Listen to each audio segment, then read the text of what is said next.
So hello guys, welcome to Bullish Empire. We will discuss today market index and averages. It is episode number 3 जो कि already हम लोग discuss कर चुके थे कि थर्ड एपिसोड में हम लोग डिस्कस करेंगे इंडेक्स और जो है एवरेजेस. सो टॉपिक को स्टार्ट करते हैं जल्दी से और फिर देख लेते हैं कि इन दोनों में क्या फ़र्क होता है और इन दोनों का मार्केट से क्या लेना देना है, स्टॉक मार्केट से क्या लेना देना है. ये सारी चीज़ें आ जाते हैं, देख लेते हैं और समझने की कोशिश करते हैं कि इंडेक्स का क्या रोल है स्टॉक मार्केट को लेके और उसमें एवरेजेस का क्या रोल प्ले होता है. और इसी में हम लोग 3 चीज़ें डिस्कस करेंगे आज की.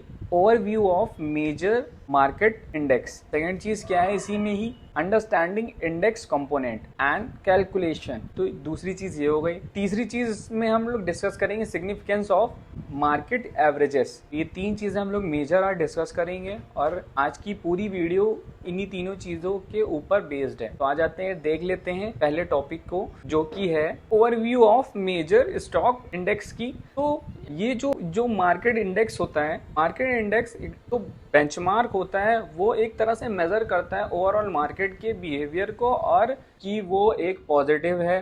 बेसिकली मेजर करता है उसकी पॉजिटिविटी और निगेटिविटी. और एक इंडेक्स उसको बोलते हैं जो पर्टिकुलर, जैसे सपोज करते हैं निफ्टी है. निफ्टी क्या एक इंडेक्स है.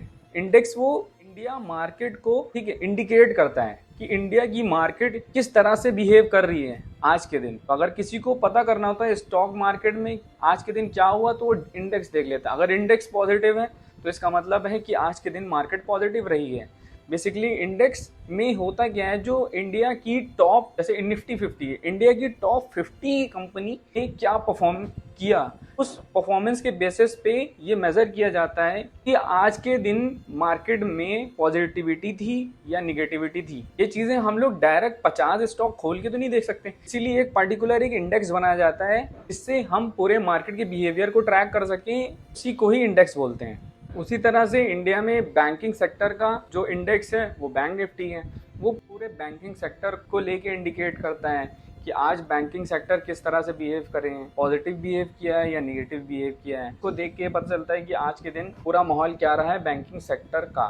उसी को ही इंडेक्स बोलते हैं, मेजर इंडेक्स, जो कि मैंने बताया ना आपको कि पॉजिटिविटी और निगेटिविटी को दर्शाते हैं कि आज के दिन का मार्केट हेल्दी था या अनहेल्दी था, मतलब पॉजिटिव या निगेटिव. तो आ जाते हैं सेकंड टॉपिक पे. बेसिकली अगर समझ लें अंडरस्टैंडिंग इंडेक्स कंपोनेंट क्या होते हैं. जैसे अगर निफ्टी की बात करी जाए, निफ्टी का सबसे बड़ा कंपोनेंट क्या है, रिलायंस. उसके बाद दूसरा क्या है, HDFC. तो ये जो दोनों स्टॉक्स है ना, ये पूरे इंडेक्स के कहते नहीं है बिहेवियर को चेंज कर सकते हैं. अगर पूरा मार्केट निगेटिव है और ये दोनों चीजें स्ट्रॉन्ग है तो बोल सकते हैं कि ना निफ्टी ना ऊपर जाए, नीचे गिरेगी और ना ही ऊपर जाए, एक ही जगह रुके रहेगी. क्योंकि ये जो 2 मेजर कंपोनेंट है ना, बड़े बड़े, जैसे इन्फोसिस हो गया, ये HDFC हो गए, रिलायंस हो गया, या एक दो और ICICI हो गया. ये अगर 4 स्टॉक अगर अच्छा परफॉर्म कर रहे हैं और बाकी स्टॉक निगेटिव हैं तो मार्केट रुकी रहेगी, ना नीचे जाएगी ना ऊपर जाएगी. वो बेसिकली मार्केट जो है एक तरह से साइडवेज हो जाएगी. बहुत हद तक देखा गया है कि ये जो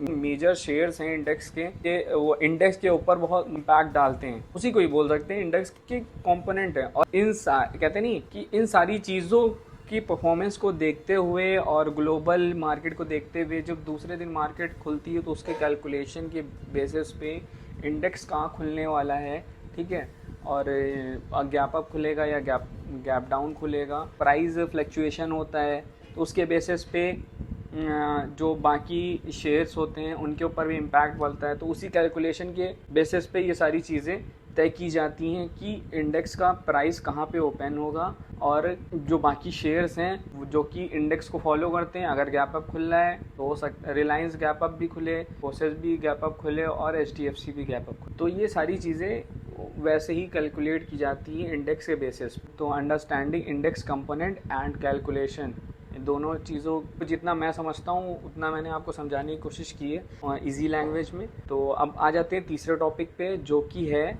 सिग्निफिकेंस ऑफ मार्केट एवरेजेस. तो अगर इसकी बात करी जाए तो ये क्या है, ये जैसे कि 2 चीज़ें हम लोग ऑलरेडी डिस्कस कर चुके हैं इंडेक्स को लेके, वही बिहेवियर को ही बोलते हैं कि मार्केट एवरेजेस क्या है. मार्केट एवरेज हम किस बेसिस पे निकालते हैं कि मार्केट अभी जैसे मैंने बताया ना कि मार्केट के पूरे सेंटिमेंट को चेक करने के लिए हम लोग इंडेक्स देखते हैं, वैसे ही इंडेक्स को ही देखा जाता है। बेसिकली बताया ना, ये मार्केट एवरेजेस वही चीज़ है, मैंने क्या बोला है, मार्केट सेंटिमेंट को ही आप समझ लीजिए मार्केट एवरेजेस, एकदम सिंपल लैंग्वेज में, जिससे हम लोग कैलकुलेट करते हैं स्टॉक की परफॉर्मेंस को, मार्केट के बिहेवियर को, मार्केट का ट्रेंड क्या है, मार्केट में पैटर्न क्या बन रहा है, जो हिस्टोरिकल डेटा क्या था मार्केट का, ये सारी चीज़ें हमको इंडेक्स को देख के ही पता चलता है। और इंडेक्स को देख के ही हम लोग जज करते हैं कि ओवरऑल मार्केट का ट्रेंड क्या है, पॉजिटिव है या निगेटिव है। एट दिस टाइम जो पैटर्न बन रहा है इंडेक्स में, वो पॉजिटिव बन रहा है या निगेटिव बन रहा है। इन सारी चीज़ को देख के ही हम लोग तय करते हैं कि हम लोग को अपनी पोजीशन किस तरफ बनानी है,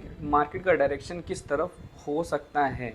इसी को ही मार्केट एवरेजेस बोलते हैं। So market index and averages play a significant role in the financial world as they provide insight into markets, performance, investors, sentiment and economic conditions. They are widely followed by investor analysis and media outlets as mean of tracking and understanding the overall direction and trend in the stock market. So जैसे कि मैंने already आपको बताया, ये सारी चीज़ें direction और trend को डिफाइन करने में हेल्प करती हैं। सो इन सारी चीज़ को ही हम लोग बोलते हैं market index and averages. So I hope आप सबको ये वीडियो समझ में आई होगी। I will try my best, जो कि मैंने बहुत इजी लैंग्वेज में आपको समझाने की कोशिश की है ये चीज़ें क्या होती हैं। हाँ, और एक और बात कि जो इसका जो नेक्स्ट एपिसोड है उसमें हम लोग डिस्कस करेंगे, ये मैं बता देता हूँ। हाँ, इस लास्ट वाली वीडियो में भी ये मैंने बता दिया था, जिससे कि आपको आइडिया लग जाए कि हम लोग नेक्स्ट एपिसोड में किस चीज़ की बात करने वाले हैं। So I will see you in the next video, I mean next episode. तो हम लोग बात करेंगे नेक्स्ट एपिसोड में टाइप्स ऑफ इन्वेस्टमेंट ऑर्डर, या बेसिकली टाइप्स ऑफ ऑर्डर क्या होते हैं और इनका रोल क्या होता है और इसको यूज़ कैसे करते हैं और कब कब यूज़ किया जाता है, कैसे यूज़ किया जाता है, ये सारी चीज़ें हम लोग एक नेक्स्ट एपिसोड में डिस्कस करेंगे। सो ऐसे ही नॉलेजेबल वीडियोज़ के लिए do subscribe the channel, follow in Instagram. Bye, take care, love you all.